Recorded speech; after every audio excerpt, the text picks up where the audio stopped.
സീനുകളാണ് എൻ്റെ മുമ്പിൽ വരുന്നത് ബ്രദർ പറഞ്ഞ ധ്യാനത്തിൽ നിന്ന്.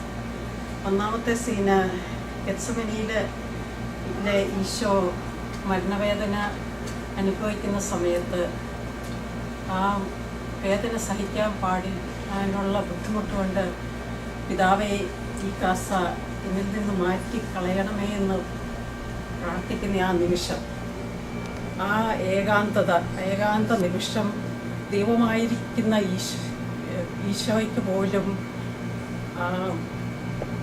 പിതാവായ ദൈവത്തിൻ്റെ വില്ലിനോട് ചേരാനുള്ള ആ സ്ട്രഗിൾ, ആ സ്ട്രഗിളിൽ ആ സ്ട്രഗിളിൽ ആ യേസിലാണ് ലോകത്തിൻ്റെ രക്ഷ മുഴുവനും നിൽക്കുന്നത്. അപ്പം സൃഷ്ടികർമ്മം ആദം മുതൽ ഈശോയുടെ രണ്ടാമത്തെ വരവ് വരെയുള്ള ആ സൃഷ്ടി മുഴുവനും ആ ഈശോയുടെ ആ യേസിനെ കാത്തു നിൽക്കുന്നു. ആ മോമെന്റ്, യേസ് എന്ന് പറഞ്ഞ ആ ഈശോയുടെ ആ നിമിഷത്തെ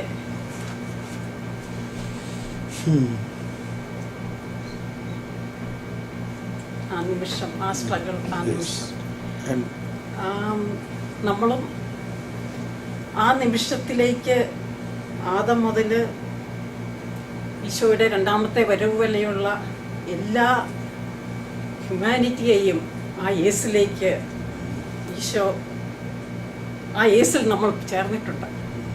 അപ്പം നമ്മളുടെ വരുന്ന ഓരോ സ്ട്രഗിളിലും നമ്മൾ യേസ് പറയുമ്പോൾ ആ ഈശോയുടെ ആ യേസിനോട്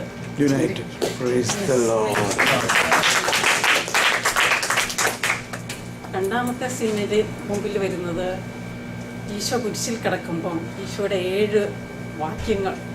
ഞാൻ അതിനെപ്പറ്റി ചിന്തിച്ചപ്പോൾ എനിക്ക് തോന്നുന്നത് അത് ആ പിതാവായ ദൈവത്തിൻ്റെ ഗെത്സമനി എക്സ്പീരിയൻസ് ആയിരുന്നോ എന്നൊരു ചിന്തയാണ് എൻ്റെ മനസ്സിൽ വരുന്നത്. പിതാവായ ദൈവം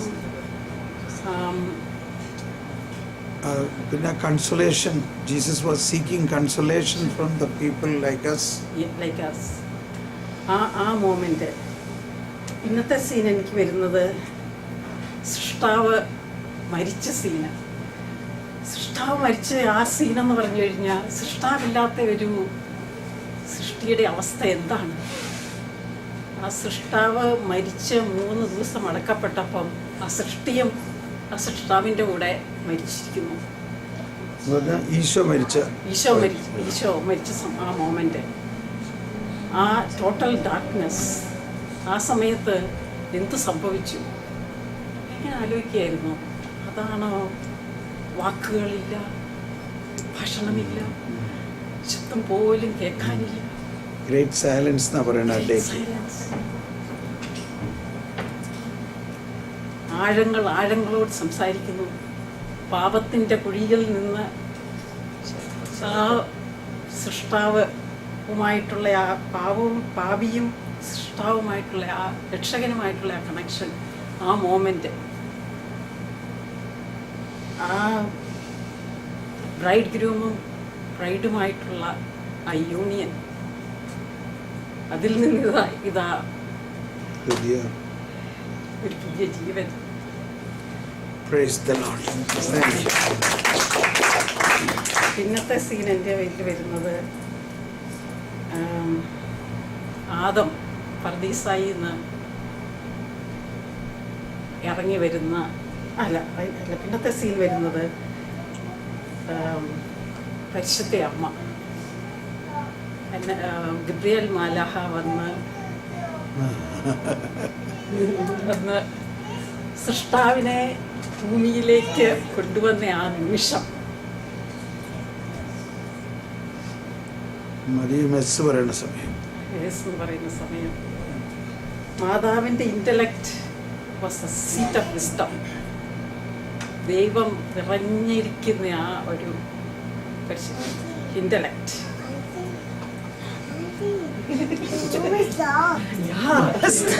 കർത്താവിന്റെ ദാസി എന്ന് പറഞ്ഞ ദൈവത്തിന്റെ വില്ലിനോട്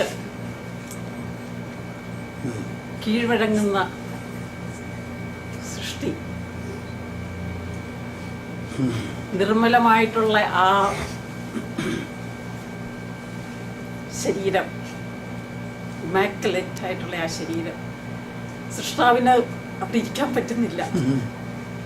He has to come down. ആ നിമിഷം ഞാൻ ഓർക്കുകയായിരുന്നു ബ്രദർ പറഞ്ഞൊരു കാര്യം. കൃപയ്ക്ക് അധീനമായി കഴിയുമ്പോൾ, മാതാവ് കൃപയ്ക്ക് അധീനമായി കഴിഞ്ഞപ്പം യെസ് എന്ന് പറയാതിരിക്കാൻ പറ്റുന്നില്ല. അപ്പം ഞാൻ ഓർക്കായിരുന്നു ഈശോയുടെ ഗെത്സമനിയിലെ യേസും മാതാവിന് ഇത്ര ഈസി ആയിട്ട് യെസ് എന്ന് പറയാൻ പറ്റിയത് ഈശോ ഗെത്സമനിയിൽ യെസ് പറഞ്ഞുകൊണ്ടാ. യെസ് പറഞ്ഞുകൊണ്ട് അതിൻ്റെ ഒരു ആൻറ്റിസിപ്പേറ്റഡ് എക്സ്പീരിയൻസ് ഓൾറെഡി മാതാവ് അനുഭവിച്ചുകൊണ്ടിരിക്കുകയാണ്. പിന്നത്തെ സീൻ എനിക്ക് വരുന്നത് സെയിന്റ് സ്റ്റീഫൻ കല്ലെറിഞ്ഞ് കൊല്ലുന്നു. അപ്പൊ ഈ മാതാവ് അറിയാം ഞാൻ ഗർഭിണിയായാൽ എന്നെ എന്നതാ കല്ലെറിഞ്ഞ് കൊല്ലും, വ്യഭിചാരിണിയെ കല്ലെറിഞ്ഞ് കൊല്ലുന്ന സീൻ ബ്രദർ പറഞ്ഞില്ലേ? But she had full confidence. She has full confidence, but still, if you think about the consequence, what others will think. You know, അത് യേശുപിതാ പോലും ചിന്തിച്ച ഒരു മൊമെന്റ് ആണ്. യുനോ എനിവേ അടുത്ത സീൻ സെയിന്റ് സ്റ്റീഫന്റെ സീനാണ്. കൃപയ്ക്ക് അധീനമായ ഒരു അവസ്ഥ. അവിടെയും സെയിന്റ് സ്റ്റീഫനെ ദൈവദൂഷണം പറഞ്ഞുകൊണ്ട് കല്ലെറിയാൻ പോകുന്ന ഒരവസ്ഥ. അവിടെ കൃപയ്ക്കതീതമായി പരിശുദ്ധാത്മാവിൽ നിറഞ്ഞ് സെയിന്റ് സ്റ്റീഫൻ ഇവർ ചെയ്യുന്നത് എന്താ അറിയുന്നില്ല, ഇവരോട് ക്ഷമിക്കണമേ എന്ന് പറയാൻ ഉള്ള ആ അവസ്ഥ, ആ മോമെന്റ്. Thank you. നമ്മുടെ ഹാളിൽ സെയിന്റ് സ്റ്റീഫനെ കല്ലെറിയുടെ ഒരു പടം ഉണ്ടായിരുന്നു. You have not seen? നമ്മുടെ ഹാളിൽ ഒരു പടം ഉണ്ടായിരുന്നു. ഓക്കെ. ഇന്നത്തെ ഒരു സീൻ വന്നത് പർദീസായില് പർദീസായിൽ ഇറങ്ങിപ്പോകുമ്പോൾ ഒരു ഉടുപ്പ് ഇടിച്ചിറങ്ങി പോകുന്ന ഒരു സീനുണ്ട്. ദി അൺറൈറ്റിയസ്നെസ്സിന്റെ ക്ലോത്ത് കൊടുത്തിരിക്കുന്നു. ആക്ച്വലി ഒരു തോല് വസ്ത്രം എന്ന് പറയുമ്പോൾ ഒരു ആനിമലിന്റെ ഒരു കണക്ഷൻ വിത്ത് ദ ലാംബ്. അന്നേ തന്നെ ലാംബ് സ്ലോട്ടറായി. അപ്പൊ ആ സമയത്ത് എനിക്ക് ഈ പ്രാവശ്യം ഇത് വരുന്ന വേറൊരു സീൻ എന്നാന്ന് ചോദിച്ചാൽ കല്ലറയിൽ ഈശോയുടെ വസ്ത്രം ഉരിഞ്ഞു വെക്കുന്ന ഒരു സ്ഥാനം ഉണ്ടല്ലോ. അപ്പം ഈ പർദീസായിൽ നിന്ന് അൺറൈറ്റിയസ് ആയത് അത് അവിടെ ഊരി വെച്ചിട്ട് ആ ഈശോയുടെ തെറ്റാൻ റിസെക്ഷനിൽ ഒരു പുതിയ റൈച്ചസ് ബോഡി കൊടുത്തത് അതിന്റെ പ്രതീകമാണോ എന്ന് ഞാൻ ചിന്തിച്ചു പോവുകയാണ്. Okay, thank you.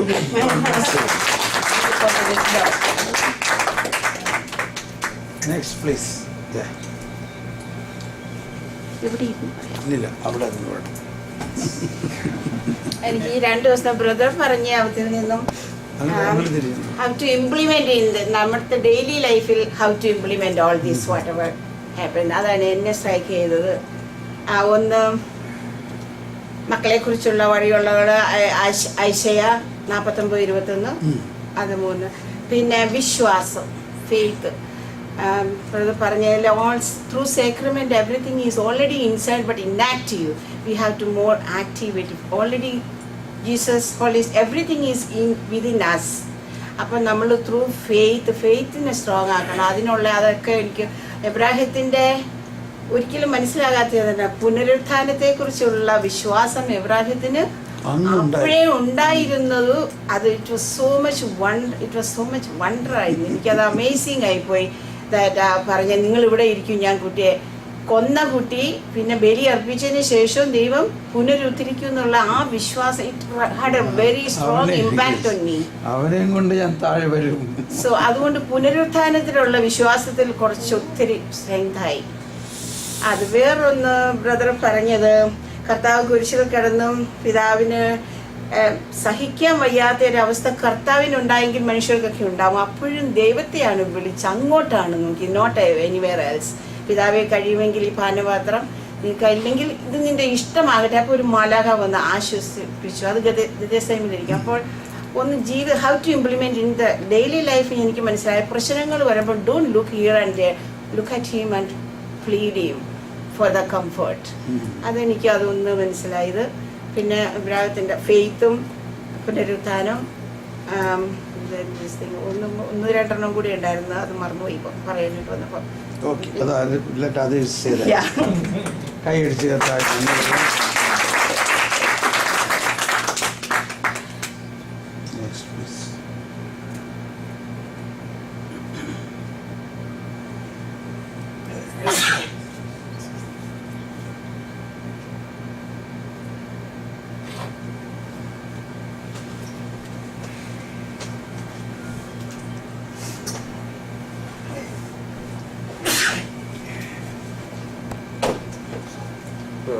തോമസ് പോളിന്റെ പല പല നല്ല കാര്യങ്ങൾ പറഞ്ഞു. പക്ഷെ അതിൽ കൂടുതൽ എനിക്ക് ഏറ്റവും ഇംപ്രസീവായിട്ടുള്ളത് തോമസ് പോളിനെ കാണുമ്പോൾ ഒരു ആൻമായൻ ലേ പേഴ്സൺ ഇങ്ങനെ ലോകം ചുറ്റും നടന്ന് കർത്താവിന്റെ സുവിശേഷം ഇങ്ങനെ അറിയിക്കുന്ന എന്നുള്ളത് എനിക്കൊരു വലിയൊരു ഇൻസ്പിറേഷനാണ്. പറഞ്ഞിട്ടാണ് നമ്മുടെ ട്രഡീഷണൽ ക്രിസ്ത്യാനിറ്റിയുടെ ഒരു വീക്ക് പോയിന്റ്. നമ്മുടെ എല്ലാം വിചാരം നമ്മൾ കുർബാനയ്ക്ക് എല്ലാ ഞായറാഴ്ചയും പോയി പണ്ടേയൊക്കെ എത്തിച്ചു, ഒരു നല്ലവനായിട്ടൊക്കെ ജീവിച്ചു, that's all that is need. പക്ഷേ കർത്താവ് അതെല്ലാം കൂടുതൽ നമ്മൾ ഇന്ന് എക്സ്പെക്ട് ചെയ്യുന്നുണ്ട്. യുനോ നമ്മളിപ്പോൾ ഈ കൊറിയൻ ചർച്ചിലാണ് ഇരിക്കുന്നത്. ഈ കൊറിയൻ ബിഷപ്സ് കോൺഫറൻസ് 1-2 വർഷം മുമ്പ് അങ്ങാണ്ട് ഒരു തീരുമാനം എടുത്തു. അവരുടെ ആൾക്കാരോടെല്ലാം പറഞ്ഞു, എല്ലാ വർഷത്തിലും നിങ്ങൾ ഒരു നോൺ ക്രിസ്ത്യനെയിലും കർത്താവിൻ്റെ സുവിശേഷം അറിയിക്കണം and spread Christianity that way. അത് കാരണം കൊറിയയിലെ സഭ വലിയൊരു എക്സ്പ്ലോഷനാണ് അവിടെ നടക്കുന്നതാണ്. അപ്പോൾ നമുക്കും അതുപോലത്തെ ഒരു എഫർട്ട് നടത്തണം. തോമസ് പോളിന്റെ ഒക്കെ എക്സാമ്പിളിൽ നിന്ന് നമുക്കതിന് ഉത്തേജനം കിട്ടണം.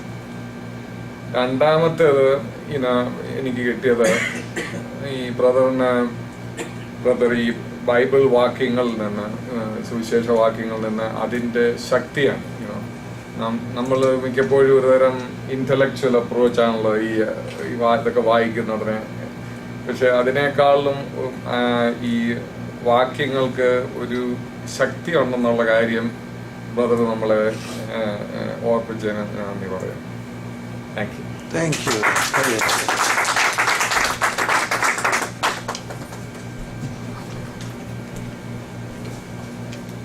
ഞാൻ എല്ലാ ദിവസവും രാവിലെ സ്ഥിരമായിട്ട് ബൈബിൾ വായിക്കുകയും പ്രാർത്ഥിക്കുകയും ചെയ്യുന്ന വ്യക്തിയാണ്. എന്നാൽ എനിക്ക് കൂടുതൽ സ്പർശിച്ച ഒരു കാര്യം, ബ്രദർ പുതിയ നിയമവും പഴയ നിയമവും വായിച്ചു കഴിയുമ്പോൾ പുതിയ നിയമത്തിൽ സംഭവിച്ച കാര്യം പഴയ നിയമത്തിൽ BC 700 സംഭവിച്ചാൽ കൂടിയത് താരതമ്യപ്പെടുത്തി പറയുമ്പോൾ എനിക്ക് ബൈബിൾ ഒന്നുകൂടെ പഠിക്കാനൊരു പ്രചോദനം ഉണ്ടായി. വീട്ടിൽ ചെല്ലുമ്പോൾ വായിക്കണമെന്നും പഠിക്കണം. അതിലുപരിയായി ഇന്നലെ ബ്രദർ സ്തുതിക്കാൻ ഹല്ലേലൂയ പറഞ്ഞ് സ്തുതിക്കാൻ വരുമ്പോൾ കണ്ണടിച്ച് പ്രാർത്ഥിക്കുമ്പോൾ ഒരു വെളുത്ത കുരിശ് ഇങ്ങനെ നിൽക്കുന്ന ലെഫ്റ്റ് സൈഡിൽ ഇങ്ങനെ നിൽക്കുന്നതായിട്ട് കാണും. ഒരു ട്യൂബ് ലൈറ്റിൻ്റെ പ്രകാശമുണ്ട്. ഇന്ന് രാവിലെ സ്തുതിച്ചപ്പോഴത്തേക്ക് ആ വെളുത്ത കുരിശിൻ്റെ അടിയിൽ കുറച്ച് പൂക്കളും പിന്നെ ഒരു 10-15 വയസ്സ് പ്രായമുള്ള 3-4 കുട്ടികളുടെ ഈ ഇത്ര ഭാഗമുള്ള ഫോട്ടോകൾ ഇങ്ങനെ വന്നും മറഞ്ഞു പോകുന്നതായിട്ട് കണ്ടു. അങ്ങനെ ഉണ്ടായി. താങ്ക്സ്.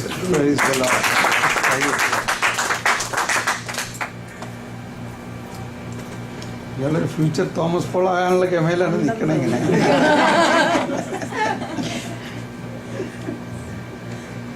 Yes, next please. ആരൊക്കെ ഇനിയും വരാനുണ്ടെന്നോ?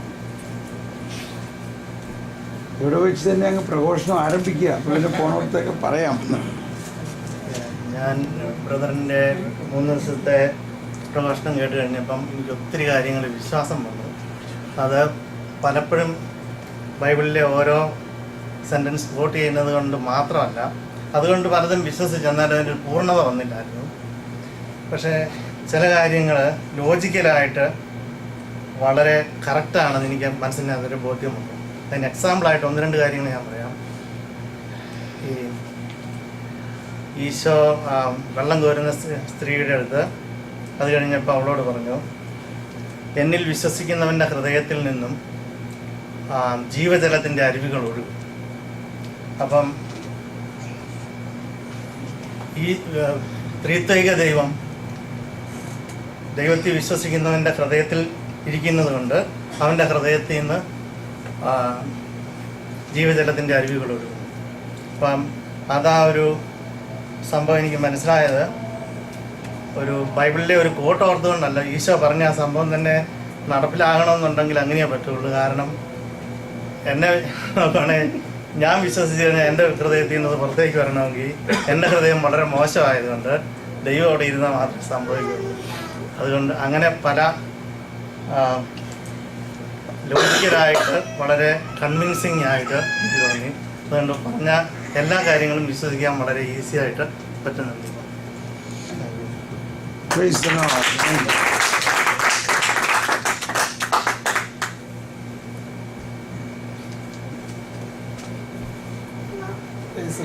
Praise the Lord. വാവ്, വിസ്മയം. അതാണ് എനിക്കിവിടെ വന്നപ്പോൾ തൊട്ട് വിസ്മയം തന്നെ. ഏറ്റവും വലിയ വിസ്മയമാണ് എൻ്റെ മുമ്പിൽ നിൽക്കുന്നത്. 62 വയസ്സായ ഒരാൾ കഴിഞ്ഞ 3 ദിവസമായിട്ട് 16 മണിക്കൂർ വെച്ച് പ്രാർത്ഥിക്കുകയും നമുക്ക് വചനഘോഷം നടത്തുകയും ചെയ്തു. അതാണ് ഏറ്റവും വലിയ അത്ഭുതമായിട്ട് എനിക്ക് തോന്നുന്നത്.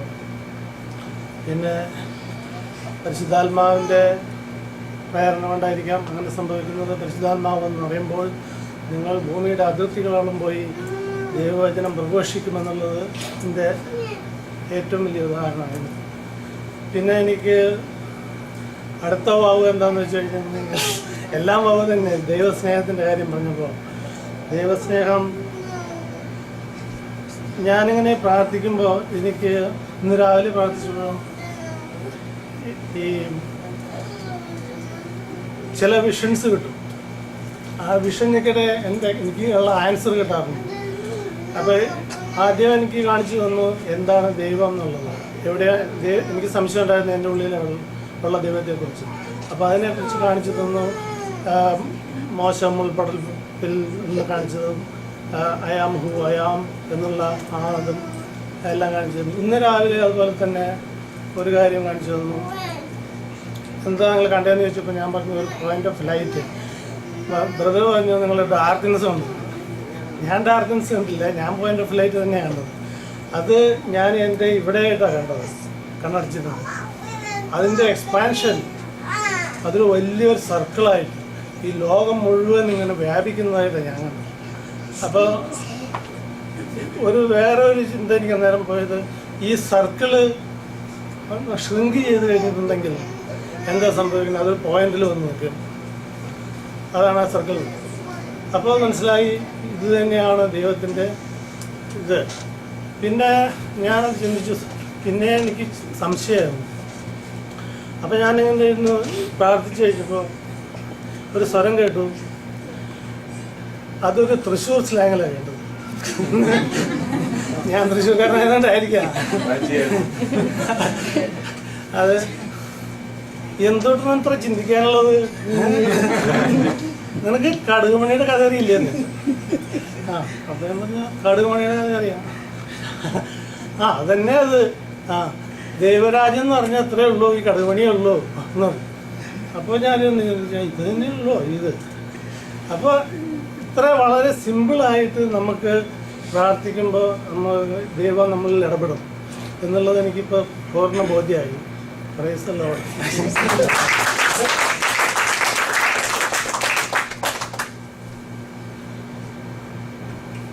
ഇന്ന് മാത്രം വന്നവർക്കും എന്താ കിട്ടിയെന്ന് പറയാം.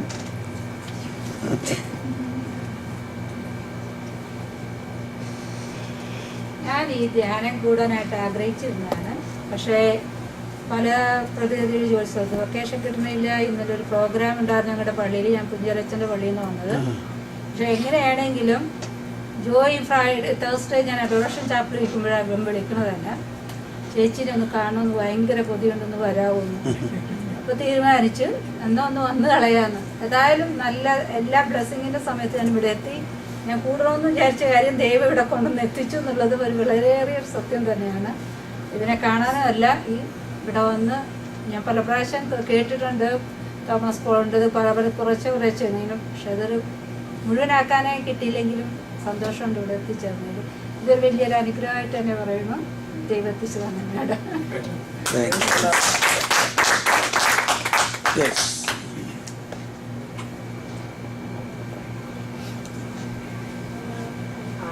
ബ്രദർ ഒരു അമ്മച്ചി മല പോകാൻ പ്രാർത്ഥിച്ച കാര്യം പറഞ്ഞപ്പോൾ എനിക്ക് ഒരു ഓർമ്മ വന്നു. എൻ്റെ അമ്മ പ്രാർത്ഥിച്ച ഒരു കാര്യം. അപ്പൊ എനിക്കത് പറയണം. ബിക്കോസ് വേറെ ഒരാളുടെ ഒരു എക്സ്പീരിയൻസ് നമുക്ക് നമ്മുടെ ഇടയിൽ തന്നെ അത് നടന്ന കാര്യമാണ്. ഈ ഗ്രൂപ്പിലെ എൻ്റെ അമ്മയുടെ കാര്യം. അപ്പോൾ അതുകൊണ്ട് ഞാൻ ഷെയർ ചെയ്യാൻ ആഗ്രഹിക്കുന്നു. ഞങ്ങൾ ഡൽഹിയിലാണ് താമസിക്കുന്നത്. അപ്പോൾ ഞങ്ങളിങ്ങനെ 2nd ഫ്ലോറിലാണ് ഞങ്ങൾ താമസിക്കുന്നത്, 2nd ഫ്ലോറിൽ. അപ്പോൾ ഞങ്ങളുടെ താഴത്തെ അതിൽ കുറച്ച് ഏരിയ ഉണ്ട്. അവിടെ നമുക്ക് എക്സ്റ്റെൻഡ് ചെയ്തിട്ട് വീട് പണിയാം. പക്ഷെ താഴത്തവർക്ക് ഒരു മൾബറി മരമുണ്ട് എന്ന് പറഞ്ഞാൽ അത് കുറേ ഇങ്ങനെ മൾബറി വരുന്ന ഒരു മഴ. എല്ലാ പിള്ളേരും വന്ന് കൊല്ലങ്ങളായിട്ടുള്ള മൾബറി മരം. അപ്പൊ ഈ മൾബറി, അപ്പൊ നമ്മളവിടെ പില്ലർ ഇടണമെങ്കിൽ ഈ മൾബറിയുടെ അവിടെയാണ് ഈ പില്ലർ ഇടേണ്ടത്, നമ്മൾ എക്സ്റ്റെൻഡ് ചെയ്യണമെങ്കിൽ, വീട് പണിയാണെങ്കിൽ. അപ്പം മമ്മി പറഞ്ഞു ഇവര് ഇത് സമ്മതിക്കത്തൊന്നുമില്ല, മൾബറി വെട്ടി എന്തായാലും അവർ ഭയങ്കര ഈ ഗാർഡനിങ്ങിനോട് ഭയങ്കര സ്നേഹമുള്ളവരവര്. അപ്പൊ ഇവരോട് അതൊന്നും ചെയ്യാൻ പറയാനും പറ്റത്തില്ല നമുക്ക്. അപ്പൊ മമ്മി പറഞ്ഞു ഞാൻ എന്തായാലും പ്രാർത്ഥിക്കാൻ പോവാ മൾബറി ട്രീക്ക് വേണ്ടി. മൾബറി ട്രീ എന്താവുമെന്നും അറിയില്ല. മൾബറി എന്ന് പറഞ്ഞാൽ അത്രയ്ക്കും വലിയൊരു മരമാണ്. ഇങ്ങനെ ഫ്രൂട്ട്സ് ഒക്കെ കണ്ടാൽ ഇത്ര സൈസ് ഉണ്ട് മൾബറിയുടെ. ഒരു 6 മാസമായപ്പോ മൾബറി കരിഞ്ഞു പോയെന്നാ. Totally dried up. അവരുടെ ഗാർഡനിങ് അവിടെ ഒന്നുമില്ല. അപ്പൊ they have no pain even to give up the gardening and we just built our house. അതും എക്സാക്ട്ലി കർത്താവ് മൾബറി ട്രീ അവിടെ നിന്ന് പഠിച്ചു മാറുന്നു. മമ്മി ഈ മരം അത് ഞാൻ പ്രാർത്ഥിച്ചല്ലേ, അതുകൊണ്ട് മരം അങ്ങനെ പോയെന്ന്. She was so confident that Lord heard her prayers. എൻ്റെ ഈ റിട്രീറ്റിൻ്റെ എക്സ്പീരിയൻസ് ഞാൻ പറയുമ്പോൾ ബ്രദർ ഷെയർ ചെയ്തതുപോലെ ബാപ്റ്റിസം മുതലുള്ള നമ്മുടെ മാമോദിസം മുതലുള്ള ആ സ്റ്റേജ്, മാമോദിസം പോകുമ്പോൾ നമുക്കൊരു ഒരു റോബ് തരും, ആ സൈനായിട്ട്. ബാപ്റ്റിസം കാൻഡിൽ ബ്രദർ പറഞ്ഞ പോലെ it's the total light of the lord. Never realize like that. ഇപ്പോൾ ഈ റിട്രീറ്റിൻ്റെ ടൈമിൽ I was reflecting on all those things. And നമ്മൾ ഈ കൺഫെഷന് പോകുമ്പോഴും പിന്നെ ഈ റെവലേഷനിലൊരു വചനമുണ്ട്, എനിക്ക് പറയാൻ കിട്ടുന്നില്ല. Happy are those who keep the robe clean with the blood of lamb so that washing this robe has to be kept clean. അപ്പോൾ ഞാനൊരു എക്സാമ്പിൾ ഞാൻ പറയാം. നമ്മുടെ വീട്ടിലൊക്കെ നമുക്ക് വൈറ്റ് ടേബിൾ ക്ലോത്ത് ഉണ്ട്. most of when you visit most of the Malayali families, they have a protective liner on it, not to I've seen. But in India സ്വഭാവം I don't keep a protective liner. Basically, personally, I feel like we should use it. I should feel the cloth. So എൻ്റെ വീട്ടിലെ സിസ്റ്റർമാരൊക്കെ പറയുമ്പോൾ അയ്യോ ചായ വീണ്, ഇത് sisters പറഞ്ഞാൽ religious nuns വരുമ്പോൾ അയ്യോ ഈ ചായ വീണ്, ഇത് ഇത്രയും കറ പിടിച്ചല്ലേ, ഇത് പോകത്തില്ല മോളെ. ഞാൻ നല്ല സിസ്റ്റർ ഇത് പോകും, എനിക്കൊരു വാനിഷ് എന്ന് പറഞ്ഞ സാധനമുണ്ട്, ഇൽഗോ, ഞാൻ കോൺഫിഡൻറ്റാ. But I never bothered, when I was reflecting during this retreat, this has to be protected. This baptismal robe that we have has to be kept clean by the washing of the blood of Lamb through confession. That is the place we wash it. And confession, every time I go to confession, the Lord has never been a confession moment. ഞാൻ മനസ്സിൽ പറയുന്ന ദൈവമേ നീ കുഴപ്പമില്ലെന്നേ എപ്പോഴും പറയത്തുള്ളൂ. എനിക്കൊരു feeling, ഒരു it's not like a sad feeling. It's like every time he just comforts. I was feeling, he should point out my guilt or my sin. It never happens. Father has always something nice to tell me. It's like, just want to get rid of doing the wrong thing and just cannot do it anymore. I have to stop it. Acha brother varne wale, Lord, fill me with your grace so that I stop sinning against you, stop doing things that displeases you. So this robe is something that we have to keep clean. I'm going to use my protective liner, Lord. Thank you.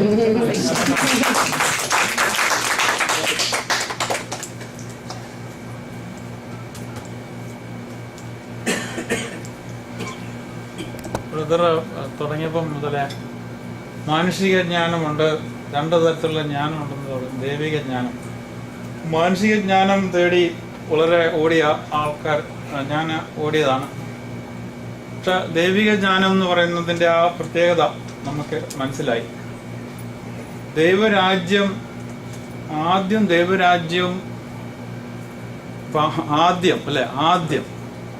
മുതൽ തുടങ്ങാം.